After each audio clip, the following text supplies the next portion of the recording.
Juan Carlos Ureta, bienvenido y muchas gracias por acompañarnos en el podcast del Liberal. Juan Carlos Ureta nació en Bilbao en 1956 y es banquero de inversión, aunque podía haber sido lo que le hubiera dado la gana, porque tras licenciarse por la Universidad de Deusto en la especialidad jurídico-económica, con el premio extraordinario de carrera, acarició la posibilidad de preparar notarías, pero optó finalmente por hacerse abogado del Estado y durante unos años prestó sus servicios en el Ministerio de Economía y Hacienda. Allí tuvo ocasión de ver cómo funcionaba la administración por dentro y quizá por eso en 1986 decidió hacerse agente de cambio y bolsa. Y no sé si fue antes o después de hacerse agente de cambio y bolsa cuando realizó un viaje a Nueva York que resultó iniciático.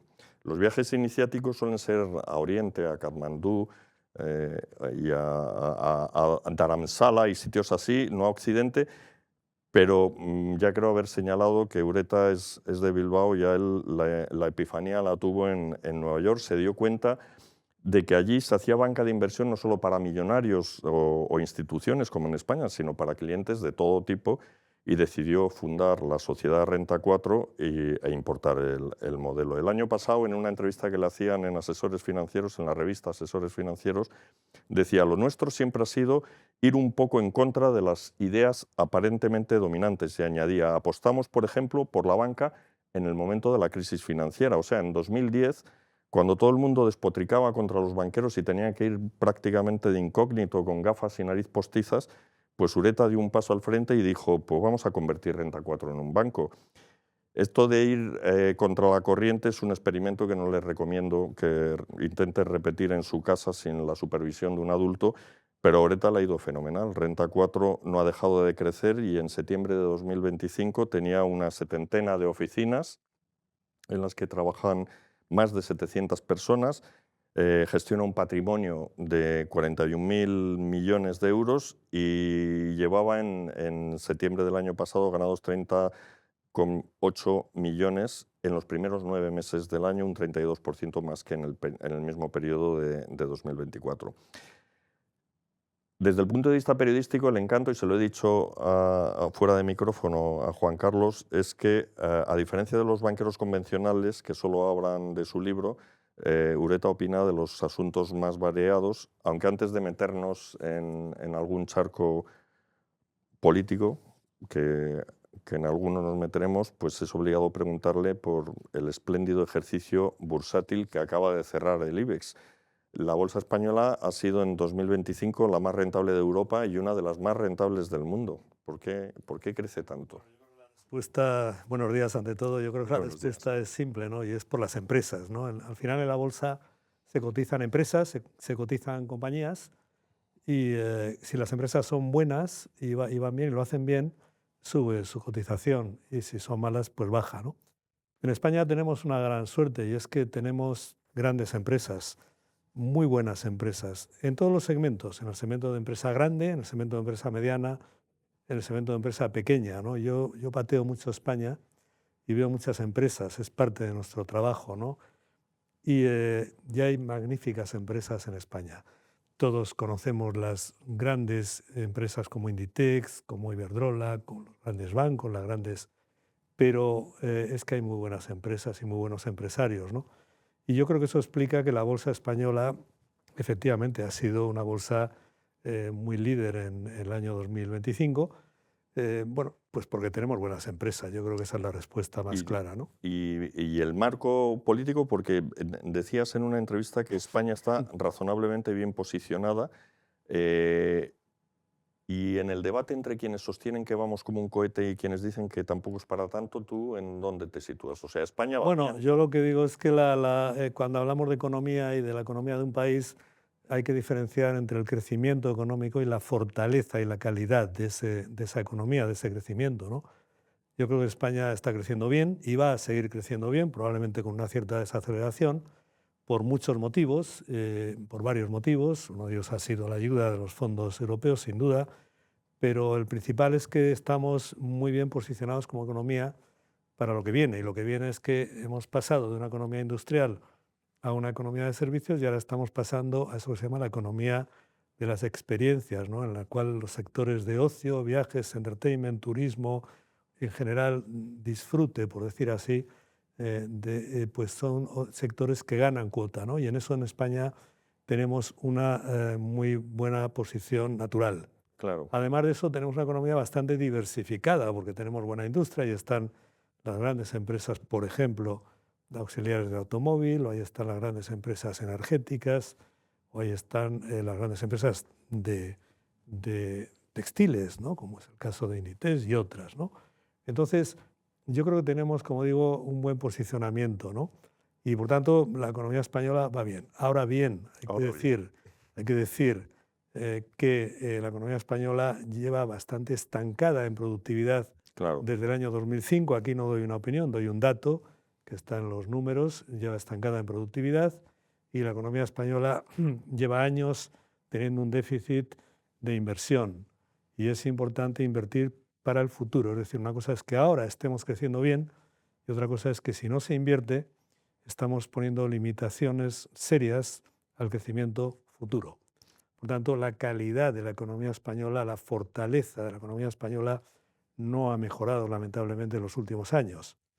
Claro, eso a raíz de la crisis de 2008, sobre todo cuando llega el PP y empieza a recortar, lo que se recortó básicamente fue inversión, que es lo que siempre se recorta en Bueno, España en los momentos de crisis. vamos a ver, yo cuando hablamos de inversión, hay que hablar de inversión pública, pero también de inversión privada. Es decir, y no hay que olvidar que la gran inversión hoy por hoy en las economías de mercado, como es la española, no en las economías planificadas totalitarias, pero en las economías de mercado, la gran inversión siempre es la inversión de la empresa. Por tanto, esto no va de que el gobierno recorte o no presupuestos, algo tiene que ver también, que duda cabe, sino que va más bien de la inversión en general, ¿no?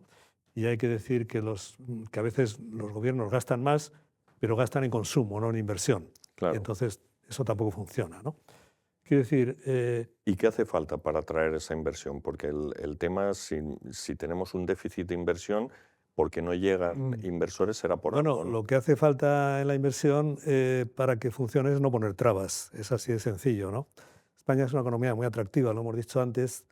Es una economía en la que el retorno sobre capital invertido es bueno y por eso tenemos inversión extranjera siempre que invierte en España y sigue habiéndola. Pero lo que hay que hacer para que la inversión funcione es no poner trabas, ¿no? ¿Trabas de qué tipo?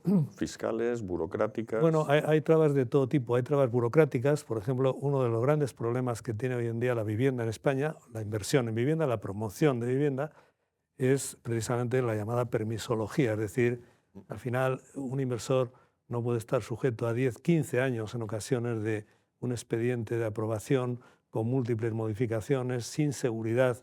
Por tanto, sin duda, el marco jurídico, el marco normativo, el marco regulatorio y la seguridad de ese marco es importante para la inversión. Evidentemente, el marco fiscal también. Si hablamos de inversión, por ejemplo, podemos hablar de fondos de pensiones, que son inversores de largo plazo. En Holanda los fondos de pensiones son más del 200% del PIB, porque se han fomentado. En España, lamentablemente, pues no solamente están estancados, sino que han ido a la baja por políticas de varios gobiernos consecutivos de distinto signo político antifondos de inversión, de pensiones, perdón. Por tanto, antipensiones privadas, ¿no? Entonces, son trabas de diverso tipo, regulatorias, fiscales, trabas también vinculadas a lo que es la normativa en general. A veces, si alguien quiere invertir, por ejemplo, si hablamos de algo tan simple como redes eléctricas, el modelo retributivo de las redes eléctricas en España no es bueno para el inversor y, por tanto, hace tiempo que en España hay un déficit de inversión en redes eléctricas y, por tanto, luego llegan eso que se llama los apagones, ¿no? Ya. Que tiene algo que ver también con la falta de redes de la inversión en redes eléctricas, ¿no? Quiere decir que al final son varios factores, pero cuando hay una cultura favorable a la inversión y una normativa favorable a la inversión y un ambiente favorable a la inversión, insisto, pública, pero también privada, y sobre todo privada, yo creo que se nota y se invierte. Cuando no la hay, pues no se invierte. Claro, la paradoja de lo que tú dices es que cuando escuchas a los políticos de izquierda, y más bien de la izquierda más extrema, Ellos hablan de que lo que hay que acabar es con la especulación, que no se puede especular con la vivienda, que no se puede especular con la comida, que no se puede especular con la energía, y lo que quieren es un mayor regulación. O sea, y eso iría completamente en contra de lo que tú dices, ¿no? No, vamos a ver, yo creo que todos estamos en contra de la especulación de algo tan básico como es la vivienda. Mm. El propio Donald Trump acaba de sacar una norma en Estados Unidos, y Donald Trump no es precisamente de extrema izquierda, No. ¿no? La cual ha dicho eso, vamos a evitar, vamos a prohibir la especulación sobre la vivienda. Yo creo que eso no es incompatible con decir, como estaba diciendo antes, que uno de los grandes problemas que hay en España es, para la promoción de vivienda, es la regulación sobre la vivienda y la mala regulación. Cuando hablamos de regulación, siempre se tiende a hablar de mucha o poca regulación. A mí me gusta más hablar de mala o buena regulación. La peor combinación es cuando hay mucha regulación y además es mala, que es lo que pasa en muchos sectores en Europa. Por ejemplo, en el sector del automóvil ha habido mucha y mala regulación. Pero si hay buena regulación, tiene que haber regulación, claro que tiene que haberla. Yo por lo menos no soy antirregulación. Como has recordado antes, he sido abogado del Estado y lo soy, y por tanto no soy antirregulación, pero sí soy muy anti-mala regulación. Y lamentablemente en Europa y en España tenemos muchas normas que rozan a veces el absurdo. Sí, en todo tipo de ámbitos. Bueno, no sé si en todo tipo de ámbitos, ¿no? Pero Tú que las has conocido desde dentro, ¿no? en algunos ámbitos, bueno, yo hace muchos años ya que no estoy dentro del, por decir así, de la Ahora las administración, sufres, ¿no? En lugar pero sí la vivo, ¿no? Y la vivo y sí, a veces la sufrimos, ¿no? Cuando reclamas políticas pro empresa, ¿a qué te refieres? ¿Este gobierno es poco pro empresa? Yo creo que en España en general hemos tenido poca cultura pro empresa, ¿no? Yo cuando hablamos de políticas pro empresa, creo que es importante que entendamos que son políticas pro empleo y pro crecimiento económico y pro bienestar económico de la gente. Porque a veces cuando se habla de políticas pro empresa parece que es políticas para favorecer a los ricos o a los empresarios o tal, ¿no? Y es un problema que tenemos, ¿no? Es un problema de concepto, ¿no? Es un problema de Sí. opinión pública, es un problema de cultura. Y yo creo que cuando hablamos de políticas pro empresa tenemos que saber que son políticas pro empleo. Cada uno puede tener su visión sobre la sociedad y la economía. La visión mía y la visión que tenemos en Renta 4 es una visión de economía de mercado. Creemos mucho en la iniciativa privada, creemos mucho en la libertad económica. Creemos que realmente la empresa es la creadora de riqueza y por tanto de bienestar y por tanto, insisto, de empleo, ¿no? Y hay que empezar por ahí cuando hablamos de política pro empresa, ¿no? Y a partir de ahí yo creo que todo lo demás viene solo, ¿no? Creo que a la empresa, nosotros por lo menos no somos partidarios de que a la empresa se la beneficie, simplemente de que no se la perjudique, que es algo diferente, ¿no? Y muchas normas, pues la verdad es que realmente perjudican a la empresa sin tener ningún beneficio social claro. Por ejemplo, normas que impidan el funcionamiento de las empresas, No digo que impidan, digo que o el buen funcionamiento. obstaculicen o que no favorezcan, ¿no? Bueno, pues no lo sé, pues habría muchos ejemplos, pero por poner un ejemplo, quizá, por ejemplo, la normativa laboral que obliga a que los trabajadores tengan que, entre comillas, fichar a una hora determinada cuando entran y luego cuando salen, pues honestamente creo que es una normativa pensada para un mundo que ya no existe. No estamos en la economía fabril de las fábricas en que se entraba a las 8 de la mañana y salía a las 4 de la tarde. Estamos en una economía, como antes he dicho, de experiencias, una economía de intangibles, una economía en la que la creación tiene un componente, digamos, intelectual, por decirlo así, de creatividad muy importante, y en muchos sectores económicos, incluido el que nosotros como Renta 4 estamos, el sector financiero de mercados de capitales, pues realmente no se trabaja entre 8 y 3 de la tarde, se trabaja con otro concepto de lo que es el trabajo. Muchas veces se teletrabaja, se está trabajando en un aeropuerto, se está trabajando en un viaje, se está visitando a clientes, se está entendiendo bien lo que son las necesidades de esa empresa o de ese ahorrador o de ese inversor. No es un trabajo en una fábrica industrial y por tanto creo que hay normas que muchas veces se dictan para un mundo que, insisto, ya no existe. Y por eso rozan a veces un poco pues lo absurdo o lo ridículo, ¿no? Te has metido en el tema laboral, que era justamente del que quería hablar ahora, porque la cartera más animada de esta legislatura ha sido probablemente la de la vicepresidenta segunda, Yolanda Díaz. ¿Y qué te parecen sus iniciativas? La reforma laboral, la subida del salario mínimo, la reducción de la semana laboral, todas estas Yo cosas. no soy experto en temas laborales y he citado este ejemplo porque creo que es un poco casi muy obvio, de sentido común, ¿no? Pero no soy experto Pero en como temas empresario, laborales y por tanto, y bueno, ¿te complica mucho la vida a nosotros no nos ha complicado especialmente la vida, pero entiendo que a otros sectores sí, nosotros nos ha complicado porque temas que has citado como el salario mínimo, pues bueno, afortunadamente en nuestro sector en general los salarios, la retribución está bastante por encima del salario mínimo, como digo, afortunadamente, y bueno, en ese sentido no somos de los sectores impactados por esa normativa, ¿no? En ese sentido, a nosotros en particular no nos ha complicado especialmente la vida. Como digo, yo no soy experto en temas laborales y no me atrevo a dar una valoración. Lo que sí puedo decir, porque es público, es que en general han sido normas que se han dictado sin el consenso del sector empresarial, sin el consenso de la COE o de otras organizaciones empresariales, y eso a mí me parece malo, ¿no? Porque yo creo que si estás legislando sobre una materia como es el empleo, que esencialmente lo producen y lo deben producir las empresas, pues yo creo que hay que contar con las empresas, ¿no? Claro, el gobierno sostiene que son medidas orientadas a subir la productividad, pero no parece que Bueno, reducir la semana laboral. yo lo que puedo decir es que no es la misma opinión que tienen los empresarios, ¿no? Nada más. Oye, una pregunta facilita, ¿hay que bajar los impuestos? Bueno, pues una respuesta simple, sí, sin ninguna duda, ¿no? Yo creo que sí. Pero sobre todo voy a lo mismo de la regulación, ¿no? Sobre todo lo que hay que tener es un buen modelo impositivo, ¿no? Hay que bajar los impuestos. Yo creo que la carga tributaria que tenemos en España, cuando incluimos además las cuotas de la seguridad social, que hay que incluirlas porque son un impuesto, aunque técnicamente no lo sean, son una carga tributaria sin duda, es muy excesiva, ¿no? Yo creo que, pero es que además sobre todo lo que hay que tener es buenos sistemas tributarios, ¿no?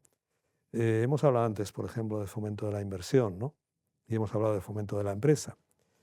Y hay modelos tributarios, en España lo hubo en algún momento, hace ya varias décadas, que, por ejemplo, el beneficio de las empresas no distribuido no lo graban con impuestos, graban el beneficio distribuido.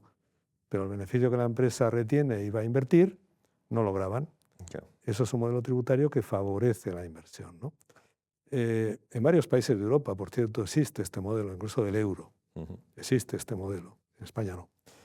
Entonces, quiero decir que hay que bajar los impuestos. Yo soy un gran creyente en que es bueno bajar los impuestos, pero porque en general creo que es bueno que el dinero esté en el bolsillo de los ciudadanos. No, tiene que haber un gasto y una inversión públicos. No quiero ser un talibán no, en absoluto. Yo creo que el poder público, el Estado, cumple su función. Es muy importante esa función, una función regulatoria, pero también una función de provisión de servicios básicos, y creo que debe seguir cumpliéndola. Pero creo que es bueno bajar los impuestos, la carga tributaria en España, donde la tenemos muy excesiva, pero sobre todo creo que es bueno el que haya un buen modelo tributario. Ha habido varios informes de expertos en España con diversos gobiernos, diversos signos políticos, algunos del partidos de la llamada centro-derecha, otros partidos de izquierda, ¿no? Y todos han coincidido en lo mismo, ¿no? Yo creo que la receta que han dado, el informe Lagares y otra serie de informes de varios gobiernos, no de distintos signos políticos, han coincidido en que digamos, el gran peso de la recaudación tributaria tiene que girar sobre dos impuestos que son el IRPF y el IVA, o quizá por orden el IVA y luego el IRPF. Hay que descargar algo más impuestos de sociedades porque ahí hablamos ya de inversión, y ahí hablamos de empresa, y desde luego lo que es una excentricidad en términos tributarios en España es el llamado impuesto sobre patrimonio de grandes fortunas, Ya. que hay que recordar que un partido socialista, un gobierno socialista lo quitó, pero otro gobierno socialista pues lo ha vuelto a poner, ¿no? Claro, lo que dicen es que nuestra presión fiscal es inferior, o era inferior, ahora creo que estamos en la media de la Unión Europea. Bueno, es que vamos a lo mismo, ¿no? Es que primero son datos siempre muy discutibles si incluimos las cuotas de la seguridad social, Ya. que creo que hay que incluirlas cuando miramos lo que recibimos, es decir, entre lo que paga una empresa a su trabajador y lo que el trabajador recibe, ¿no? Y ahí está la cuota de la seguridad social, que es muy importante y que son elevadas, ¿no? Por tanto, ya no es verdad ese dato de que tengamos menos que la media europea, ¿no? O creo que no es tan verdad, por lo menos, ¿no? Habría que matizarlo, ¿no? Sí. Yo no quiero meterme en tecnicismos porque no tengo Sí, sí, números exactos, pero luego hay otro tema que también es importante y es, insisto, luego cómo se reparte esa carga tributaria, ¿no? Y yo creo que ahí es importante el que la carga tributaria se reparta de manera eficiente en términos de recaudación y en términos también de equidad fiscal, de justicia fiscal, de progresividad también. Es importante y a veces en eso no estamos también en España. Insisto, me remito a todos los informes que ha habido de expertos de diverso signo. En todos han coincidido una serie de temas, pues por ejemplo la regulación del IVA y en lo que es las excepciones del IVA, que bueno, yo creo que en ese sentido una cosa es que la carga tributaria sea mayor o menor, y es grande en España, yo creo que de eso no hay ninguna duda. El hecho de que digas, bueno, es que es menor que en otros países europeos, bueno, es que la referencia a lo mejor no son esos países europeos, la referencia son los países que tienen buenos sistemas tributarios que funcionan bien, y entre ellos incluimos algunos europeos, como es la propia Suecia. Quiero decir que hay que fijarse en los países que funcionan bien, ¿no? ¿Y qué opinas de que el gobierno lleve 3 prórrogas consecutivas de los presupuestos y carezca de mayoría? Bueno, yo creo que los presupuestos son una norma, una norma, un acuerdo parlamentario, si quiere, que está íntimamente conectado con la democracia, ¿no? Yo creo que no hay que olvidar que el presupuesto nace para que los ciudadanos aprueben en qué se van a gastar sus impuestos, ¿no? El No Taxation Without Representation de los fundadores de la democracia americana, o el Deed of Settlement de 1213 que imponen los nobles al rey de Inglaterra, ¿no? El presupuesto es una figura que está muy íntimamente vinculada con el Parlamento y con la democracia parlamentaria, y por tanto es una anomalía, sin duda, el que no haya presupuestos en un país que es democrático. Oye, ¿y qué opinas del desenlace de la OPA del BBVA sobre el Sabadell? ¿Tú crees que se frustró por las injerencias políticas o porque no tenía mucho sentido empresarial? Bueno, probablemente no sé si sobre estos dos temas no voy a pronunciarme, yo creo que cada uno puede tener su opinión, pero yo creo que cuando una OPA no sale es porque ha sido mal planteada, ¿no? Y yo creo que en este caso lo que hemos visto es que probablemente el opante, que en este caso era el BBVA, no estuvo dispuesto a pagar un precio algo más, entre comillas, generoso. Y normalmente yo he vivido bastantes OPAs en mi Claro. vida profesional. Y hay una regla que he visto en todas ellas, y es que cuando quieres opar algo, tienes que estar dispuesto a pagar un precio algo irracional, entre comillas. Es decir, si vas al precio estrictamente objetivo de análisis fundamental, ¿no? Pues no ganas la OPA, ¿no? Eso es lo que puedo decir. Y en este caso yo creo que hubo un criterio respetable por parte del opante, decir, bueno, yo no voy a pagar más de cierta cantidad porque creo que es la correcta, etcétera. Y yo creo que el opado, en este caso el Banco Sabadell, tuvo la virtualidad o la eficacia de poder demostrar que el banco valía más, o así lo hizo ver a sus accionistas, y que solos podían generar más valor que el que les iba a pagar el banco opante, ¿no? Yo creo que ese ha sido el fallo de la OPA, ¿no? ¿Y tiene futuro la banca tradicional con todos los cambios que estamos viendo? Miguel Ángel Fernández Ordóñez, el antiguo gobernador, titulaba su último libro Adiós a los bancos. Bueno, vamos a ver, yo creo que tiene futuro todo lo que cumpla una función, ¿no? Y una función que sea útil para la gente, ¿no?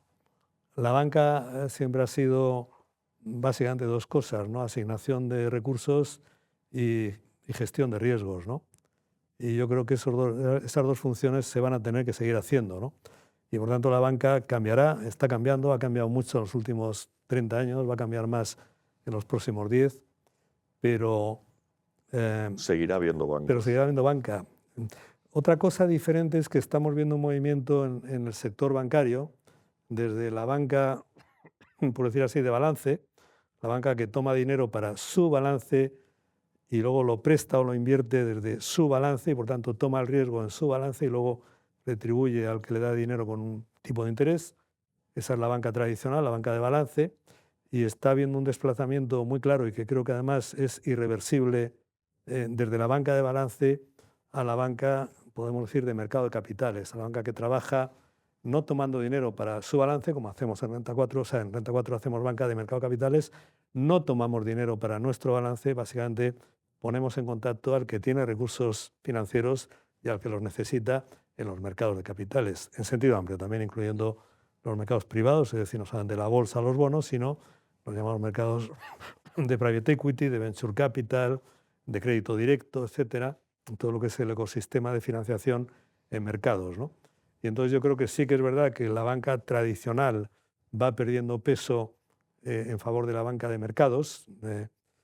Eso tiene muchos motivos. Uno de ellos es que a raíz de la quiebra de Lehman, que antes se ha citado, los supervisores vieron que tener el riesgo concentrado en los balances bancarios era muy peligroso desde el punto de vista sistémico, es decir, porque si viene maldad en la economía y el banco cae, pues ha caído el pulmón de la economía, ¿no? Si los riesgos están diversificados en mercado, que es lo racional y lo correcto, bueno, pues el impacto de una crisis económica es menor, porque la crisis económica no se convierte en crisis bancaria o financiera. Ya. Cuando una crisis económica se convierte en crisis financiera, hablamos de otro nivel de crisis, De otro animal. bastante Sí, peor. un animal completamente distinto. También el negocio inversor en sí está muy afectado por las nuevas tecnologías. ¿Y qué hueco queda para el banquero de inversión en un mundo en el que la especulación se ha uberizado? Es una expresión que tú utilizas, y cualquiera puede seguir los mercados y mover fondos desde una simple aplicación. Bueno, vamos a ver, este es un debate que no es solamente del sector financiero, ¿no? Yo creo que es general, ¿no? Vamos a un mundo de máquinas o vamos a un mundo de relaciones personales, ¿no? Nosotros y yo y nosotros en 34 tendemos a pensar y pensamos que la tecnología sirve para potenciar las relaciones personales y no para sustituir o suplantar las relaciones personales, ¿no? Llegó Internet, nosotros en 34 fuimos la primera plataforma de negociación de trading online, de negociación por Internet en el año 99, y para nosotros la negociación online, el trading online, perdón por la expresión en inglés, pero es como se conoce, no era sustitutivo de una relación personal con el cliente, era más bien fomentaba, o sea, es decir, aumentaba o potenciaba esa relación en términos de calidad, porque algo muy mecánico al final lo pueden hacer las máquinas, pero esa relación personal de valor es más difícil que hagan las máquinas. En cierto modo, las máquinas van ganando terreno y al final acaban haciendo cosas que antes hacíamos las personas, ¿no? Quiero decir que, hablando de banca, igual en el siglo XV, llevar dinero de, no sé, de Florencia a Amberes era algo muy valioso y era algo que hacían los banqueros de Florencia y que valía mucho dinero, etcétera. Pero es que hoy en día es dar a un clic y eso lo hacen las máquinas y se mueve el dinero por el mundo con un clic. Pero hay otras cosas de mayor valor que, como las cosas de menor valor las hacen las máquinas, las podemos hacer los humanos, ¿no? Nosotros tendemos a pensar en Renta 4 que la especie humana es como es y una de las cosas que nos gusta en la especie humana es relacionarnos con otras personas, ¿no? Oye, por empalmar con esta, aunque antes quería consultarte una duda. Cuando hablabas del fin de la banca, es que ya no van a existir bancos en los que tú No, deposites no, no, tus no, no, fondos no, y tus no, no, no, ahorros. me alegro de la matización. No, lo que he dicho es que hay un desplazamiento, que el centro de gravedad Mm, se va desplazando poco a poco más a la banca de mercados, por decir así, ¿no? A la banca que pone en conexión lo que se llama las finanzas descentralizadas, ¿no? El DeFi, ¿no? mm. Pero no, los bancos de balance seguirán existiendo toda la vida. Hay algunas funciones de financiación y de ahorro que se cumplen muy bien desde un banco de balance. No tengo ninguna duda de que van a seguir existiendo. Lo que digo es que lo estamos viendo, los propios bancos tradicionales, cómo van girando poco a poco y creando ramas de actividad o segmentos en los cuales entran en gestión patrimonial, entran en mercado de capitales, entran en financiación a la empresa de mercados, que son lo propio de la banca no, pero realmente en la vida lo que hemos aprendido es que no desaparece nada. Nada. Aquí sigue el telégrafo, a pesar de que ahora tengamos, quiero decir, que hay pocas cosas que desaparecen, ¿no? Sí, sí, No, la banca de balance va a seguir la existiendo. propia inteligencia humana es una apilación Sí. de distintos sistemas nerviosos. Tengo entendido que eres aficionado a las películas de ciencia ficción por seguir con este tema de las nuevas tecnologías. Y en una entrevista citabas a Blade Runner y 2001 Odisea en el espacio, pero no a Terminator. ¿No te inquieta el auge de la inteligencia artificial? Bueno, yo creo que precisamente Blade Runner, sí, la respuesta es sí. Yo creo que a todos nos debe inquietar en el sentido de que se utilice bien. Como toda innovación tecnológica, se puede utilizar bien o mal, ¿no? Y la inteligencia artificial tiene otro factor, y es que puede llegar a ser autónoma, ¿no? Y eso lo describe muy bien esas dos películas, Blade Runner y 2001, y otras como Matrix o como la Terminator. Pero Blade Runner, por ejemplo, describe cómo hay una especie, no recuerdo ahora, los replicantes, ¿no? Eso es lo Que querían ser inmortales, y entonces, como estaban programados por inteligencia artificial para una vida, digamos, temporal, luego querían convertirse en inmortales, ¿no? Y entonces se rebelan contra el hombre y tal, ¿no? Bueno, y una de las escenas a mí más interesantes de 2001 Odisea del espacio, que es una película de 1968, es cuando la máquina HALS, la máquina que llevaba la nave, Sí. se revela, bueno, los humanos, Dave y no me acuerdo cómo se llamaba el otro astronauta, ven que está fallando y quieren desconectarla, y la máquina los mata a los dos. Es decir, a uno lo mata y a otro lo intenta matar, porque se revela Pero en contra el esas hombre. dos películas, al final, el final es optimista, ¿no? Sí, sí, las dos es optimista, porque al final, bueno, acaban arreglando la máquina. Bueno, en el caso de Blade Runner no tanto, porque No. la chica no acaba de, el policía, ¿no? No acaba muy bien con su historia de amor con la Sí, sí, Pero- el plot sentimental, sí, pero en Terminator y Sí, Matrix son películas que llevan sí, un paso sí, más allá, más ¿no? distópicas, ¿no? Sí. ¿Y tú piensas que sí existe ese riesgo? Bueno, yo creo que el riesgo, claro que ¿Eres existe. tecnooptimista o Yo tecnopesimista? soy tecnooptimista, pero que hay riesgo, no cabe duda que hay riesgo, ¿no? El riesgo de eso que se llama la singularidad tecnológica, el momento en el cual la inteligencia artificial sea autónoma y no necesite al hombre ya ni siquiera para mejorar, ¿no? Bueno, hay muchas Mucha historias literatura, sobre eso, sí, sí. mucha literatura, pero bueno, yo creo que al final cada uno tenemos la visión optimista o pesimista. Yo creo que al final, de nuevo, ¿no? La especie humana ha demostrado que es capaz de Adaptarse. superar bastantes retos, ¿no? ¿Y qué opinas del Bitcoin? Porque el otro día se lo preguntaba aquí a Gabriel Tortella y decía, eso es un engañabobos. Tú tampoco eres muy pro cripto, porque dices que es en un 95% humo y un 5% algo No, valioso. ¿No tenéis yo y criptodivisas en Renta vuestras 4, carteras? no, yo y Renta 4 somos absolutamente pro cripto, vaya por Pro delante. cripto. Llevamos años trabajando en las tecnologías blockchain. Mm. Llevamos años trabajando en lo que podemos en productos, por decirlo así, cripto, en ETFs, ETNs. Acabamos de ser una de las 4 entidades bancarias que hemos solicitado y obtenido la licencia para operar directamente en cripto, y somos absolutamente pro cripto. La frase que citabas es una frase de hace un par de años, que recordar. Podría decirse ahora lo mismo con porcentajes distintos, y a lo que aludía es que el mundo cripto, que nació básicamente en la Universidad de Stanford y en torno a los llamados criptoanarquistas, ¿no? Y nació como una cosa muy poco regulada y muy poco controlada por el poder. Cypherpunk, o el... Sí, Sí, sí. bueno, un poco esto es lo de Peter Thiel y todo este grupo de tecnócratas que son muy anarquistas y muy antisistema, ¿no? En cierto modo, ¿no? Paradójicamente.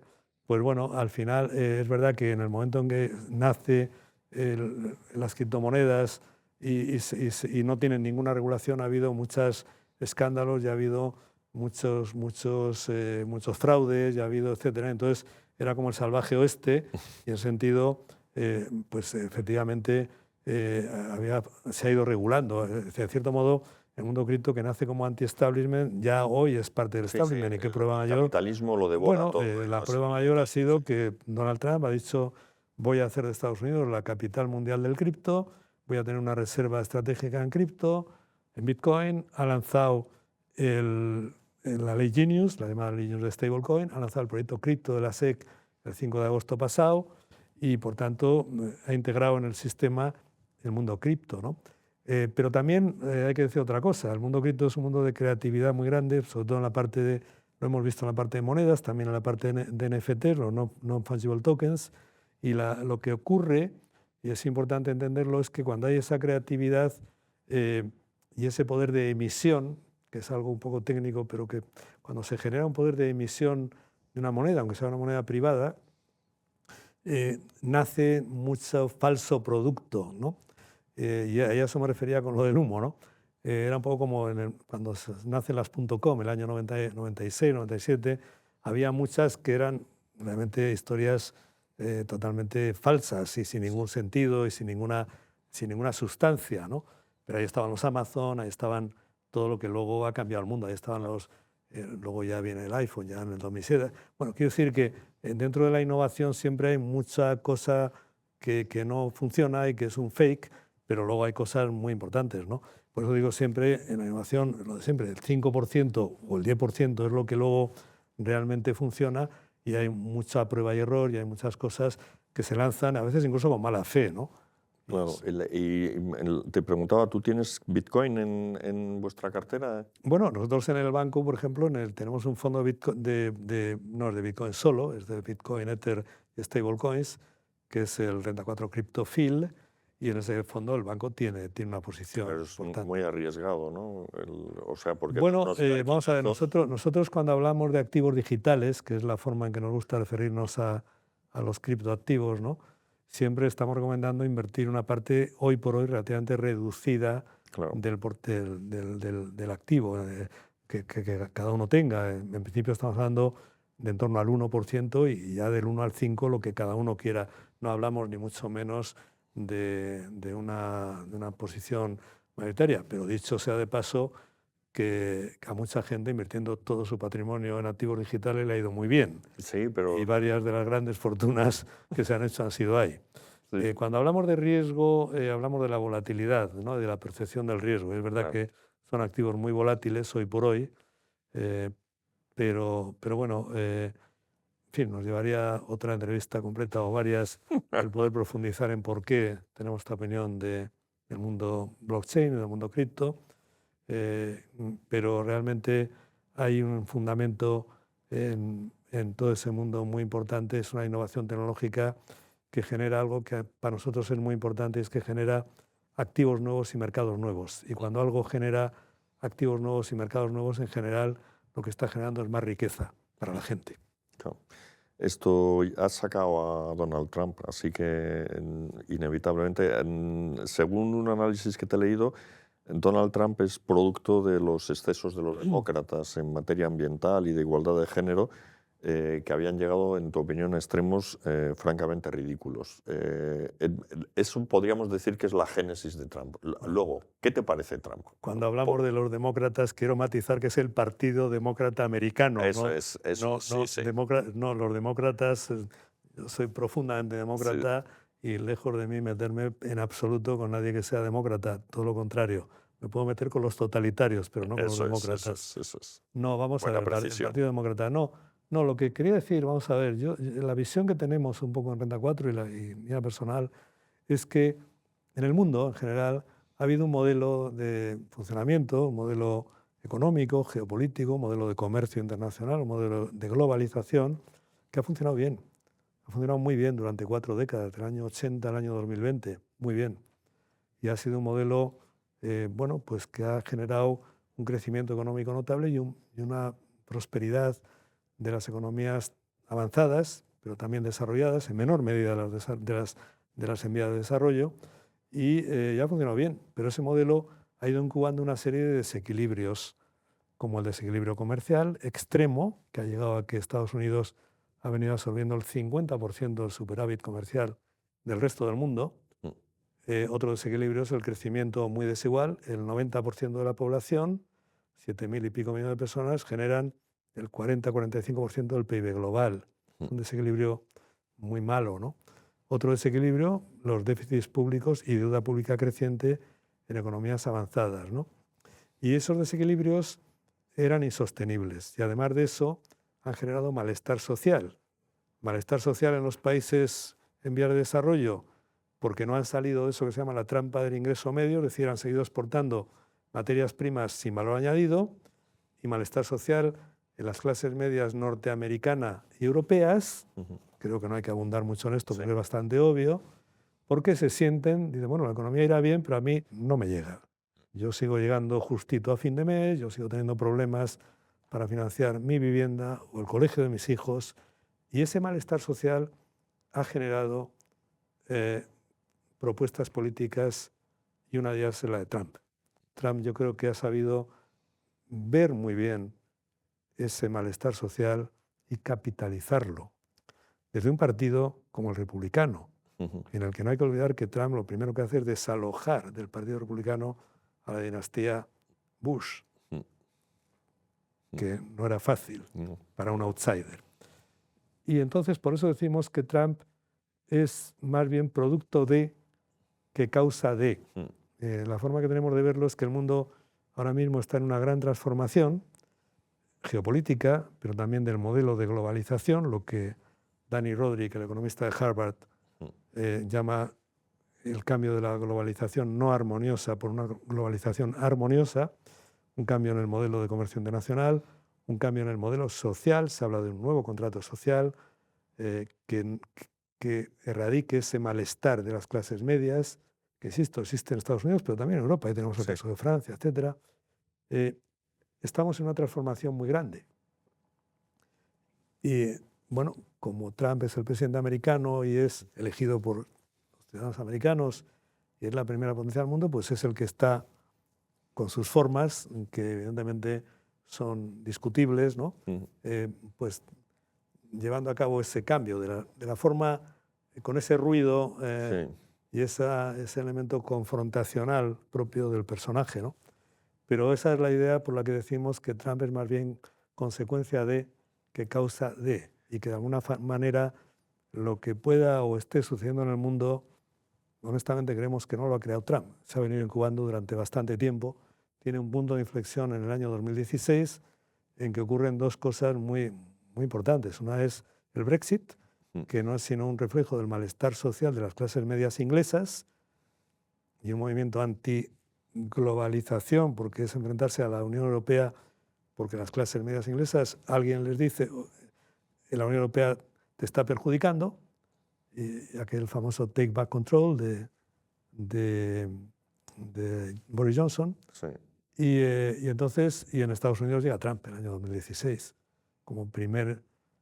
Pero realmente las causas profundas no. Trump es el ruido y no es la señal. ¿Y lo que está haciendo Trump, qué te parece? O sea, de entrada los aranceles. Bueno, el estilo que tiene yo creo que no nos gusta a nadie, que vaya por ahí. Él con aranceles hizo algo que es voy al máximo y luego lo rebajo, ¿no? Es ese elemento que él tiene. Sí, él no ha sido para tanto al final, los aranceles. Bueno, no es poco, porque hemos pasado de aranceles más o menos del 3% en el mundo a aranceles del 13%, ¿no? A nivel global, ¿no? Y luego tiene ese manejo de los aranceles, no, es un cambio importante. Vamos a ver cómo acaba, ¿no? Yo creo que bien está lo que bien acaba y vamos a ver cómo acaba, ¿no? Evidentemente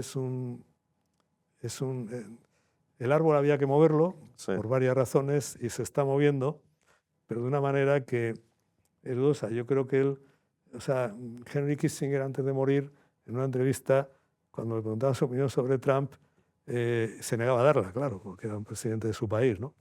Pero al final, un expresidente en aquel momento, pero al final dijo, bueno, pues le voy a decir lo que opino de Trump, ¿no? Trump es un personaje que va a destruir cosas que hay que destruir, pero no sé si va a construir algo muy bueno. No lo sé. Yo creo que él está haciendo cosas y destruyendo cosas que había que destruir y vamos a ver lo que construye, ¿no? Una de sus obsesiones es China. ¿Y tú crees que China está verdaderamente en condiciones de dar el sorpaso a Estados Unidos? Yo creo que no. Y creo que no porque, vuelvo a lo mismo, yo creo que todo esto va un poco de innovación y todo esto va de generar modelos de valor, ¿no? De valor para la gente, no para el financiero, para la gente, ¿no? Y al final yo creo, mi opinión personal, que el valor se genera en modelos de competencia, cuando hay competitividad, cuando tú estás en un mercado tratando de hacer algo mejor que tu competidor y esforzándote por hacerlo. Y no se genera en modelos de planificación. En China seguro que hay millones de ingenieros listísimos, muy buenos, pero al final la planificación de su trabajo la hace el Partido Comunista Chino. Eh, no lo sé, tiendo a pensar, basado en la historia, Sí, creo que hemos visto en el siglo XX en qué acaban los modelos de planificación totalitaria, económicamente hablando me refiero, sí, sí. dejo aparte la política. Creo que hemos visto que acaban en modelos que no son de creación de valor, sino más bien modelos que no generan valor para la gente. Sí, sí. Y por eso creo que el modelo de competencia, ahora se dice mucho, bueno, es que China lo tiene más fácil porque no tiene elecciones cada 4 años, porque puede planificar a largo plazo. Bueno, todo eso está muy bien, pero yo personalmente creo que el valor que genera la competencia, la libre competencia, es muy grande y entonces es superior a cualquier otra cosa. Claro, es el valor de la destrucción creadora, ¿no? De Schumpeter, efectivamente. Sí, sí, es un Peter, me lo recordaba aquí Tortella también. Y en este gigantesco desbarajuste que pinta Europa. Bueno, yo creo que Europa tiene una riqueza enorme, por supuesto, cultural, histórica y en sus empresas también. Europa tiene grandes empresas, grandísimas. Mm, En algunos sectores, empresas líderes. Y hemos tenido campeones mundiales, por ejemplo, en el mundo del automóvil. Lamentablemente, malas políticas ya. regulatorias se lo han cargado. Parece que ahora hay una rectificación, pero no sé si es un poco demasiado tarde, ¿no? Pero Europa tiene muchísimo valor. Lamentablemente, nos hemos perdido la batalla de la altísima tecnología Sí, porque no hay innovadora. Facebook. Teníamos grandes empresas Claro, pero es industriales, que pero no hay Facebook, Facebook, ni Apple, etcétera, existen porque hay una cosa que se llama Nasdaq, es decir, una bolsa, un mercado de capitales que ha sido capaz de financiar durante largos años, décadas incluso, compañías que han invertido mucho, invertido a veces no, perdiendo dinero porque estaban invirtiendo para crear cosas que hoy en día todos utilizamos, ¿no? Hoy en día, cualquier ciudad del mundo, yo creo que el 90% de la población hemos utilizado algo de Microsoft, Sí, sí. algo, lo que sea, etcétera, etcétera, ¿no? Y entonces, ese tipo de cosas se crean cuando hay una financiación en los mercados de capitales que son los que financian la innovación. Lamentablemente en Europa no tenemos un mercado de capitales profundo, unificado, y eso nos penaliza mucho, ¿no? Claro, ¿y qué habría que hacer para tener ese mercado de capitales? Hacerlo, dejarlo que funcione, Dejarlo que pero funcione. tenemos normativas mercantiles, tributarias y culturas que no se han unificado y por tanto y no ha habido un fomento de ese mercado, ¿no? Ahora la Comisión Europea ha lanzado el proyecto de, no recuerdo el nombre exacto, pero el proyecto de ahorro e inversión que se pretende fomentar Sí, de nuevo el mercado de capitales único y, eh, y, eh, y fomentar la inversión en mercados, ¿no? claro, ha lanzado una especie de Pero proceso claro, para unificar las pero bolsas. es lo que decía antes, ¿no? Cuando nos topamos con una diversidad tan grande, por ejemplo, en el fomento de los fondos de pensiones, que son uno de los grandes inversores de largo plazo en el mundo, ¿no? Y nos topamos con algunos países, no solo España, que se han dedicado directamente a destruir los fondos de pensiones, pues es difícil tener un mercado unificado europeo, ¿no? Oye, ya la última pregunta, y te dejo libre. Dices que las economías desarrolladas están lastradas por la deuda. ¿Y ¿Qué implicaciones tiene eso? Porque Nouriel Roubini le hizo una entrevista y decía que se nos venía encima la madre de todas las crisis de la deuda. ¿Tú crees que eso va...? Bueno, el problema de la deuda pública, que es la que más ha crecido y la más inquietante, ¿no? Porque luego su utilización no tiene el control del mercado, ¿no? El problema de la deuda pública efectivamente es un problema grande hoy en día en la economía. Quizás sea uno de los dos grandes problemas. Uno es la deuda pública y otro excesiva en algunos países, y otro es el problema digamos, desigualdad en el crecimiento y en el comercio, ¿no? Pero son problemas gestionables, ¿no? Japón tenía un problema de deuda también excesiva y lo sigue teniendo, pero lo ha gestionado y ya está en la senda de salir de él. Le ha llevado 3 décadas y media. No es un problema que sea a corto plazo, ¿no? Yo creo que hay un modelo para salir de ese problema. Hay que empezar por, como siempre en los problemas de deuda, ¿no? Hay que empezar por obtener financiación para... Nosotros estudiábamos siempre en Derecho la quita y espera, ¿no? La quita y espera es simplemente pues, cuando tienes mucha deuda, es prolongar los plazos de vencimiento y tratar de hacer alguna quita en la deuda. La quita, normalmente la deuda se hace por ese mecanismo invisible de la inflación y de la represión financiera, es decir, haciendo que los tipos de interés sean inferiores a la inflación. Es algo en lo que estamos y es algo que ha hecho Japón durante 35 años y lo sigue haciendo, por cierto. Sí. Hoy en día los tipos de interés en Japón están al 1 y la inflación está ya por encima del 3. Inflación y represión financiera. Y luego crecimiento positivo. Yo creo que eso es algo que en las economías hay que conseguirlo. Cuando hablas a veces con banqueros centrales, y sobre todo banqueros centrales de Europa, lo que te dicen es, hemos estado 10 años peleando contra la deflación.